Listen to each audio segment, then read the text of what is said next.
speech and everything. And, Hollywood missed him. Tonight, TV viewers across the country waiting for Jimmy Kimmel's return to late night. But the controversy over his suspension is far from over. Good evening. Welcome to West Coast Wrap. I'm Alex Savage. We likely won't be seeing any clips of Kimmel's return to late night until after his show airs on the East Coast about 90 minutes from now. And while ABC is putting him back on TV, the Nexstar Media and Sinclair broadcast groups have chosen not to air Kimmel's show on dozens of ABC affiliates across the country tonight. Here in the West, that means people in 5 TV markets won't be able to see Kimmel's return on their ABC stations. That includes Portland, Oregon, Salt Lake City, Utah, Billings, Montana, and Eureka and Redding in Northern California. Fox 11's Christina Gonzalez shows us how anticipation for Kimmel's return was building today outside his Hollywood studio. He's gone. Trying to catch a glimpse of Jimmy Kimmel arriving at the rear of the El Capitan Theater in Hollywood. On the boulevard, LAPD dealing with TV crews from all over, covering the first taping of a Kimmel show since its suspension and reinstatement. People outside the theater are still debating the host's comments on the shooting death of conservative activist Charlie Kirk. He should have been fired years ago. I didn't know that he was back, but I'm glad he is, yes. Yeah? Absolutely. Yeah. You're going to try to get those tickets, huh? Yeah. Maybe. Do you know how we can do it? Yeah. Give me your cell phone. Online, the only way to get them for future dates, that is. Awesome. Today's tickets already claimed by people being ushered in as soon as they showed up for the taping. What does it mean for them? The world. I drove like crazy from Scottsdale, Arizona, as soon as I knew. Do you think he should apologize? No, I don't think so. No, absolutely not. No, he's got nothing to apologize for. Now, you gotta believe that the people sitting here waiting for Jimmy Kimmel to see him are going to be a little bit biased, so we figured let's talk to some of those unbiased tourists who are walking the Hollywood Walk of Fame. They're talking about Jimmy Kimmel in Australia. Yeah. Do they talk about Jimmy Kimmel back in Germany? Is this something Yes. Do you have an opinion about this whole thing? No, not really. I don't, to be honest. Do you think he should apologize? He should say he's sorry for what happened? I think maybe he should. And no, absolutely not. Maybe Trump should apologize. It's also important that he can say what he wants to say. But still, there are rules of respect. And that was Fox 11's Christina Gonzalez reporting tonight from Hollywood. Earlier today, we spoke with TMZ's Charles Latiboutiere about how Kimmel planned to handle tonight's return to TV. He says Kimmel put one hint on his Instagram page. The Instagram post was very simple. It was a photo of himself with Norman Lear, who we know that Jimmy had a very close relationship with before he passed away. And he said, really missing this guy today. And it kind of, look, Harvey and I argued about this. There are 2 ways to look at this. You could look at that as a sign that he is going to come out, Jimmy is going to come out and really stand up for free speech, and which would mean not apologizing and just going ahead and doing his show the way he's always done it, because that's what Norman Lear and the shows that he, that he created and pioneered back in the 70s, that's what they were all about, saying some really saying things that nobody else was saying on television, but that he did it because of free speech. The other way to look at it is he's missing this guy today because Norman stood for free speech, but Disney is not allowing him to do that tonight. And Lear himself famously once said that he was on President Nixon's enemies list. We turn now to a developing story in Arizona. Polls will close in less than 1 hour in a special election that will decide who replaces the late Congressman Raul Grijalva. The leading candidates are Grijalva's daughter, Democrat Adelita Grijalva, and Republican Daniel Gutierrez. Representative Raul Grijalva was a progressive stalwart who represented the state for more than 2 decades in Congress. A small school community outside of Phoenix is trying to figure out tonight how an 8-year-old got their hands on a loaded gun to show off at school. As Fox 10's Ashley Rodriguez reports tonight, a school employee intervened after spotting that weapon. The Pinal County Sheriff's Office says it was a school employee who noticed a loaded 9mm handgun in the third grade student's hands. They say there was never any threat made. They just wanted to show it off to their friends. But even if the intention was innocent, especially in rural Santan, residents I spoke to say it's completely unacceptable in today's climate. It's very scary, unfortunately, in this world today.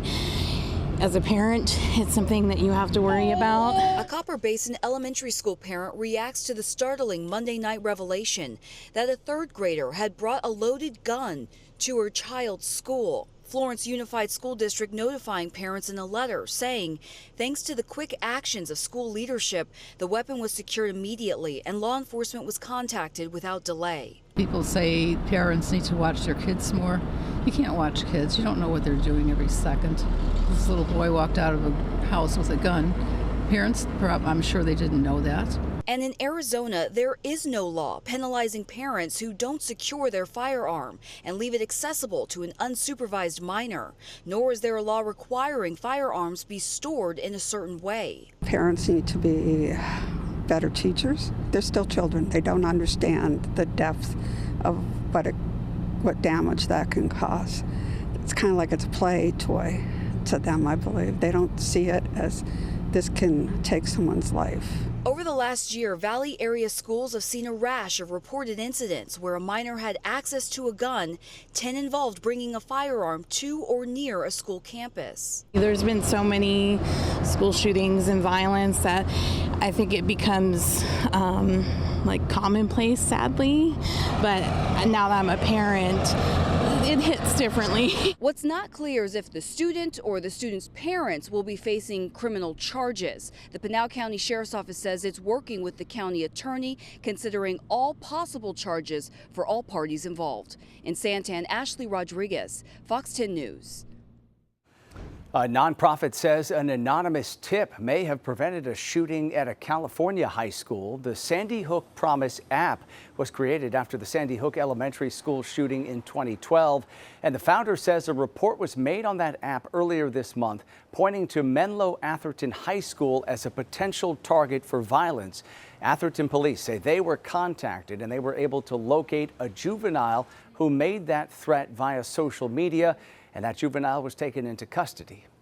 This is proof that this works. So every incident that we stop from happening, every act that doesn't take place shows that there is a way forward to a more safe future. Police say the threat was made by a former student who is now enrolled at a different school. They have not said what prompted the threat or if that juvenile will be charged in this case. In Oregon, the victim of a shooting is now pushing for new legislation that would allow an option for forgiveness for defendants instead of lengthy jail sentences. Fox 12's Julia Lopez has more tonight from Portland. Sam Graziano survived a bullet to the head 2 years ago. Now he's spending this week at the Multnomah County Courthouse advocating for his alleged shooter. All acts of violence are like out of fear. Samuel Graziano's life changed on March 12, 2023. He was visiting an apartment complex in Gresham and battling addiction the night he was shot and nearly killed. You know, I said, hey, you taking money out of my homegirl's purse? And he basically said, well, you know, mind your own business and I'm going to let you pass. Sam says he confronted a man he didn't know, but who he thought was stealing from his friend and wouldn't let it go. The aftermath was caught on security camera. He was standing by his door, and I said, I walked up and shook his hand, and then he showed me his pistol, and then he shot me as I was coming at him. You see the shooter get in his car and drive away. The next thing Graziano remembers is waking up in the hospital. It threw my hand out my wrist into my nostril. It went underneath my eye, through my sinuses all the way to the back, and then it ricocheted off the inside of my skull and came back and broke my neck. The bullet is still lodged in the base of his skull, but Graziano doesn't carry his pain with him. He turned his life around. He got sober, began training with Central City Concern, and is advocating for the man accused of pulling the trigger. He didn't know me. It wasn't personal. It was, misled. act, out of fear. Thomas Martin is on trial for attempted murder of Graziano. After Gresham police issued a warrant for his arrest last year, police say he shot at officers who tried to take him into custody in Eugene. But Graziano says he deserves another chance. Restorative justice is important because he didn't hurt the state, he hurt me.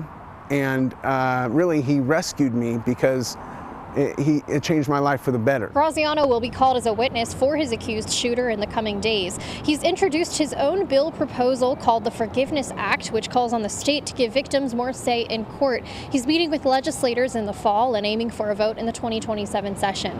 Reporting from downtown Portland, Julia Lopez, Fox 12 Oregon. Coming up tonight here on West Coast Wrap, a wild police chase caught on camera in Seattle. Up next, what happened after the driver of a suspected stolen vehicle went airborne across a partially raised drawbridge. One-day heat wave across California. Now we're going to be talking about that, why everybody's going to leave the beaches and the cool down, and when it begins with your West Coast Wrap forecast. We've kind of gone from the standpoint of people would come to the tasting rooms, taste wine, and discover the olive oil. They're coming to the farm and tasting the olive oil and then discovering, oh, they make wine too. Also coming up tonight, farmers in the Pacific Northwest make a splash in the world of olive oil. See how they're giving international growers serious competition. The bridge is up. I'm going to have him stop here. Hold there. Arizona University Bridge, northbound, bridge is up.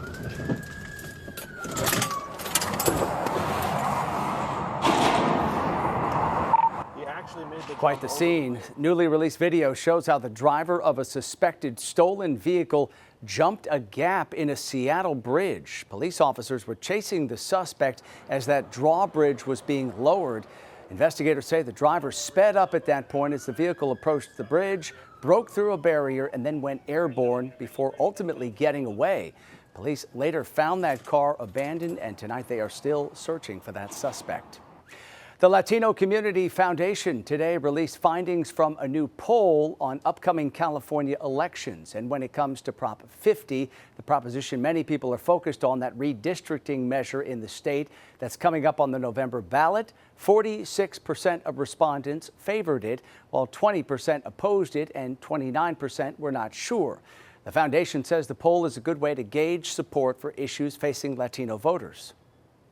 Sure that their voices are respected, that they're heard, that they're represented, and ultimately that the policy outcomes that come out of city halls, out of Sacramento, and out of Washington, D.C. reflect the best interests of cities, of the state of California, and of the country, including the Latino community. The Pew Research Center says Latino voters represent one of the fastest growing voting blocs, with more than 8.5 million eligible voters in California.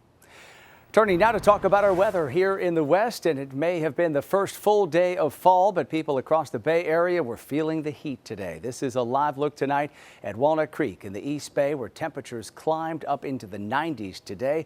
For more, let's bring in KTVU meteorologist Roberta Gonzalez, who is tracking the heat and the forecast for the rest of the West. Hey, Roberta. Hi there, Alex. The official high in Walnut Creek, which is in the eastern portion of the San Francisco Bay Area, was 99 degrees, but a lot of those surrounding communities nestled up against Walnut Creek topped off at 100 degrees like Danville. And then you go further east into the Livermore area, 100 degrees at the Delta, 102. Let's take a look at some of the other high temperatures. Redding at 101. Phoenix doesn't appear to be reporting their temperature, but they did top off at 101. 104 in Palm Springs today, and Fresno at 97 degrees. San Francisco 88 degrees, and typically this time of the year in the city by the bay, average high is 70. So this is summertime in San Francisco on this first full day of autumn. Now in Los Angeles, you can see the increasing cloud cover now after reaching a high temperature of 92. Right here on the shores of Santa Monica Beach, the high temperature 79 degrees. Then we take it to Phoenix, Arizona at 101, which is actually 3 degrees below average. And what a picture-perfect day in Seattle today.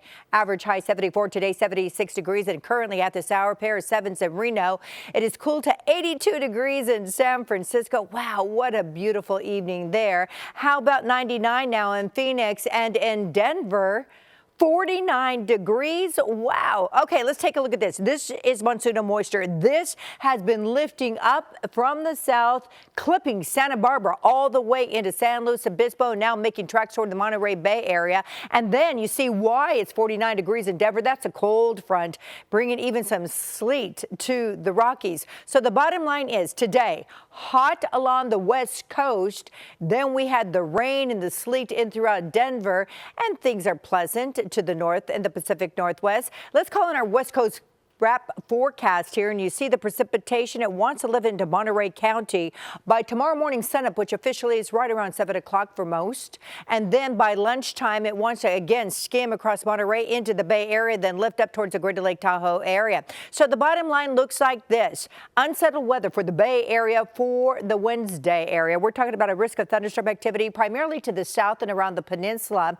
And then it clears out nicely for Thursday into Friday. Just gorgeous to the north in Seattle and Portland. Denver up and down, and Phoenix, you're heating up tomorrow. All right, Roberta, thank you.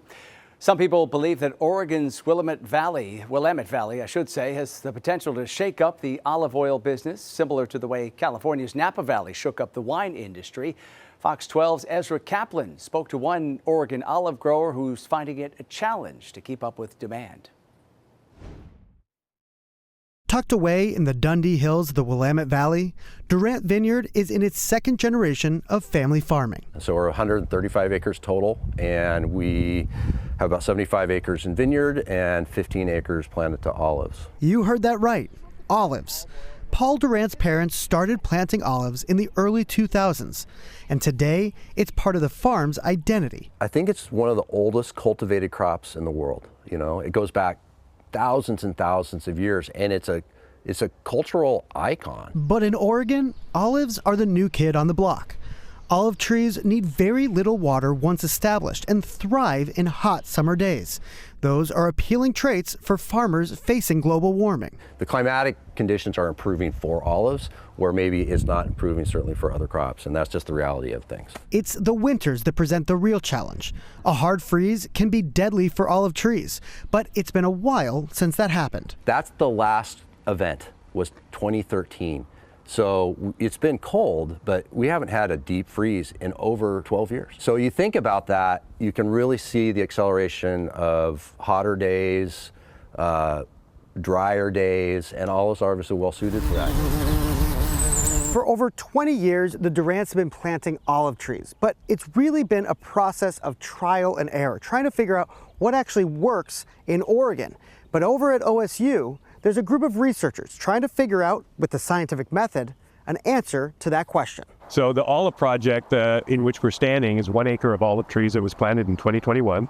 It's 116 different cultivars, most of which are replicated with 4 plants of each cultivar. So we're trying to comparatively evaluate these different cultivars and look for which ones may be most suitable for our climate here in Western Oregon. They are in the middle of a 6-year study with a goal of making olive oil production economically feasible. I think everybody that is engaged in growing olives says the same thing, is that they'd love to see more people involved, more expertise being developed. That research will hopefully make it easier for a big player to come in and plant thousands of trees.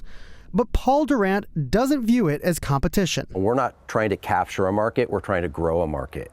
And that's really that's going to be the story of olive oil, because consumption's going up. And the final product is turning heads.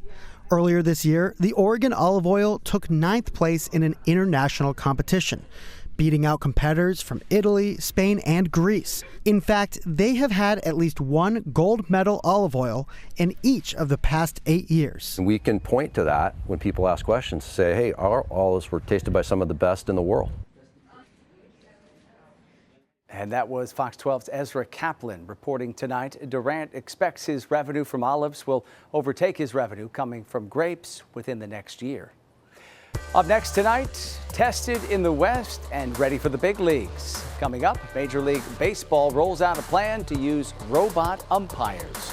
Also, Las Vegas businesses offering rare deals in an effort to try to bring back more tourists. More value, more bang for the buck than any other destination.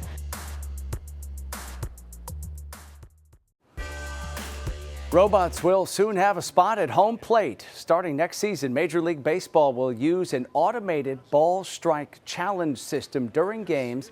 It's known as ABS. Successful challenges will be shown on the stadium's video board using ABS's Hawkeye camera technology. The system has been tested in the minor leagues since 2019, as well as in the All-Star game earlier this year. MLB says the system will likely cut down on ejections related to players, managers, and coaches protesting umpire calls. And finally tonight, Las Vegas businesses are hoping that offering deep discounts will bring more tourists back to the city. As Fox 5's Jacqueline Schulz shows us tonight, their team effort is designed to turn around a tourism slump. Vegas' first ever citywide sale just launched. From social media to websites of dozens of properties, the LVCVA says there's more than 100 different deals for your stay or night out. Las Vegas has always been a destination that has delivered more value, more bang for the buck than any other destination. Circus, buy one, get one night. The Palms, 50% off on rooms and suites. Fontainebleau, 20% off complimentary resort fee and free parking. There are deals for everyone and deals at every price point. After a 12% drop in tourism in July, ahead of numerous live entertainment and sporting events and conventions, the LVCVA wants to drum up interest. That's probably one of the biggest issues that we're seeing, especially for domestic tourism, is that, there's been talk for a long time about is Vegas getting overpriced. Dr. Amanda Bellarmino of UNLV tracks hospitality trends. She likens Vegas's predicament with the company Cracker Barrel, who recently got backlash for the dramatic logo change. Vegas is, in turn, quote, responding to the public. What's the social media feedback? On the LVCVA's Instagram page, some responses, this is what normal prices should be. Others still want fewer resort and parking fees. Expensive, yeah, but it's really nice Vegas. Yeah, I will take advantage of that. We showed tourists the deals. They say it's already busy on the Strip, and they're already getting coupons and deals while they're here. Whatever they can do to attract people, that would get me to spend more money. And that was Fox 5's Jacqueline Schulz reporting tonight. Las Vegas's 5-day sale runs through this Friday. And of course, businesses hoping that it will lure in more tourists. But convention business is another big challenge for the city. It's down about 10.5% compared to 1 year ago. All right, it was an unusual sight that has one neighborhood near Las Vegas asking the question, friend or foe? Have a look here. That is a cat following a coyote down the street. The coyote stops, and then the cat stops, so on and so forth. At one point, the cat arches its back and fluffs out its fur, which is a defensive pose. So probably they are not friends. The experts believe the cat is just protecting what it considers its small piece of territory. As for the person who captured video of this back and forth, she says she tried to make noises to scare the coyote off, but neither the cat nor the coyote would budge. So far, the brave cat's owner has not been found. Quite the scene there. That does it for West Coast Wrap tonight. We appreciate you watching. Have a great night.